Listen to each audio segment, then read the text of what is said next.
que ça va. Moi, tout va bien. J'espère que vous avez un bloc-notes parce que je pense que les conseils que je vais vous donner vous seront utiles. Enfin, j'espère. Du coup, comme ça, vous allez pouvoir tout noter, pas oublier, voilà.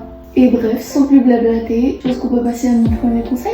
Ce plan me semble plus normal. Alors, cette première technique, c'est une technique que j'ai vue sur TikTok ou YouTube, je sais pas, mais elle est très connue, donc vous l'avez peut-être déjà vue. Et vraiment, je l'adore. Genre, moi qui ai des problèmes de concentration et qui ai du mal parfois à passer trop de temps à travailler, genre, je sais pas, mais bref, en mode, surtout dans les matières où j'ai du mal, je peux pas passer 1 heure comme ça en travaillant. Du coup, je cite la Pomodoro technique qui consiste à en fait travailler pendant 25 minutes, faire 5 minutes de pause, retravailler 25 minutes, faire 5 minutes de pause, faire ça 4 fois et au bout de les 4 Pomodoro, vous faites une plus grande pause. Ça m'arrive souvent de ne pas faire les 4 fois et de faire 25 minutes et 25 minutes. Je fais très souvent 25 minutes parce que j'ai pas non plus besoin de faire 2 heures d'une matière. J'ai très peur que mon téléphone tombe. Bon, c'est pas grave. Donc pour ça, vous pouvez mettre des timers sur... En fait, il y a plein de sortes de timers différents. Moi, je mets en général sur ma tablette donc un truc qui s'appelle Flippa Clock, il me semble. Ou alors un site que j'aime trop, que j'utilise sur l'ordi parfois. Ça s'appelle lifeat.io, il me semble. Et en gros, vous pouvez choisir genre un fond en mode... en fait, il y a plein de trucs différents. C'est pas du tout rémunéré ou quoi que ce soit, c'est pas du tout une pub. C'est juste vraiment conseil personnel. Genre, vous avez des fonds différents, vous pouvez mettre des feuilles d'automne, une fenêtre où il neige, vraiment il y a de tout. Vous avez aussi le son, si par exemple c'est une fenêtre où il pleut, vous avez le bruit de la pluie. Et du coup par-dessus vous pouvez mettre un petit chrono 25 minutes, 5 minutes, 25 minutes, bref. Alors je sais que ça peut être compliqué, mais je vous jure que ça a ses effets après positifs. Se réveiller tôt. Quand je dis tôt, je veux pas dire 8h, si jamais vous allez travailler un week-end, je parle pas de 8h, je parle de plus tôt que 8h. Moi j'aime bien vers 6h du mat, mais si jamais vous voulez plus tôt, vraiment, n'hésitez pas. Après, ayez des heures de sommeil. Si jamais vous êtes plus 7h, voilà, mais moi je dirais en tout cas avant 8h. Parce que en fait, déjà pour faire ça quand même, faut aller se coucher tôt. Donc, faut prévoir un minimum à l'avance quand est-ce que vous allez vous réveiller tôt et tôt pour prévoir d'aller vous coucher tôt. Si vous voyez, après ça dépend, c'est surtout, moi je dis, quand vous vous réveillez très tôt, donc 5-6 heures. Vous voyez, quand on travaille la nuit, c'est agréable en fait. Moi, en tout cas, quand je travaille la nuit, genre le soir, tard et tout, ce qui m'aide, disons, à me concentrer, c'est justement cette ambiance de calme et genre, les gens dorment et tout, et du coup, tout est calme, genre un peu zéro stress aussi, parce que je sais pas si vous aussi, mais j'ai l'impression que perso, la nuit, le temps il existe un peu moins, du coup c'est moins stressant le temps qui passe et tout. Et en fait, du coup, c'est pour ça que j'ai beaucoup travaillé la nuit, sauf qu'en fait, je me suis rendu compte en me réveillant tôt, je sais plus parler, réveillant tôt parfois que en fait ça faisait la même ou pratiquement la même chose le matin et c'était plus sain. Parce que c'est quand même plus sain de se coucher tôt, se réveiller vers 6h du mat pour travailler que se coucher très tard, travailler et se réveiller vers 11h midi. Genre. Ok, ça je trouve que c'est super important, mais après je pense quand même que ça dépend de chaque personne et de leur mode de fonctionnement. Et en tout cas, moi étant une personne qui a besoin d'être très organisée, très carré, disons, voilà, c'est super important. Si j'ai pas ça, j'arrive à peine à travailler, mais c'est de organiser son travail. Donc pour ça, je vais vous montrer tout le truc que je fais pour que je sois organisée en termes de travail. Pas tout, je sais pas s'il y a peut-être d'autres trucs, mais là en tout cas voilà. Premièrement, comme je suis au CNED, donc l'école par correspondance, aussi j'ai plus besoin de faire ça. Mais voilà, vous pouvez le faire aussi. J'ai un petit planeur, je pense que ça s'appelle comme ça. Donc en gros, attendez, je vais vous montrer ça. En gros, vous avez un truc comme ça pour chaque mois. Et donc à chaque mois, vous avez, du coup août, j'ai rien écrit parce que c'était les vacances. Mais il y a un calendrier comme ça, donc du mois, où vous pouvez déjà écrire premièrement tous les petits trucs là.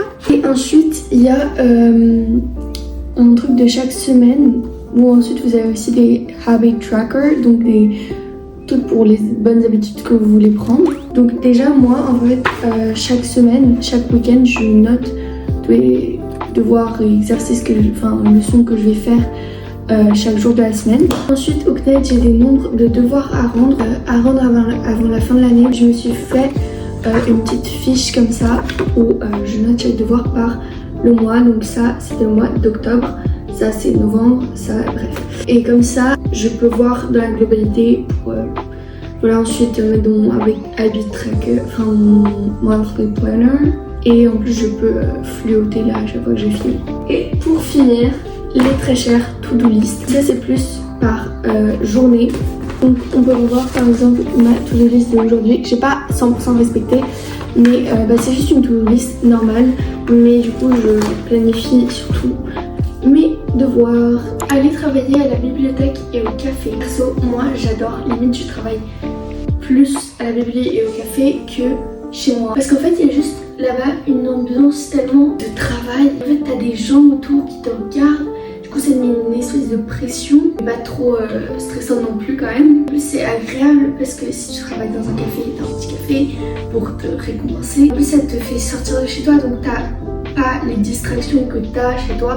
T'as oui certes ton tel, mais t'as pas envie à la bibliothèque de passer tout ton temps sur ton tel et que les gens ils voient que c'était sur ton tel alors que t'es à la bibliothèque.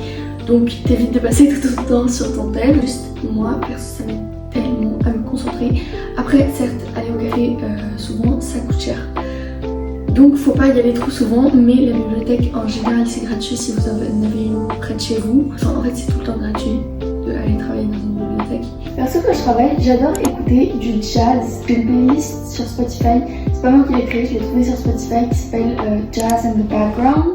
Et en fait je vous explique. Déjà j'adore le jazz, c'est genre super relaxant je trouve. Enfin je sais pas mais voilà, mais surtout en fait ça donne grave une impression d'être dans un film quand tu écoutes du jazz, parce que dans les films souvent il y a un peu de jazz ou alors mon cerveau il associe ça au film, au truc un peu romanticizing life, vous voyez ce que je veux dire, et aussi aux hôtels des riches. En fait ce que je sais pas pourquoi mais j'associe que dans les hôtels 5 étoiles il y a du jazz, genre un peu tranquille et tout, et du coup j'associe ça à ça aussi, et du coup j'ai eu l'impression d'être riche quand j'écoute du jazz. Très bizarre hein, mais voilà. Si jamais vous aimez pas le jazz, vous pouvez aussi écouter du Lofi, le live de la Lofi Girl aussi. Bon je le mets un peu dans la même section, mais j'adore regarder le live de la Lofi Girl. C'est juste sur YouTube, j'imagine que vous connaissez parce que c'est très connu. Je peux pas trop expliquer mais c'est des petites musiques un petit peu jazz mais Lofi, enfin bref, voilà, c'est très cool.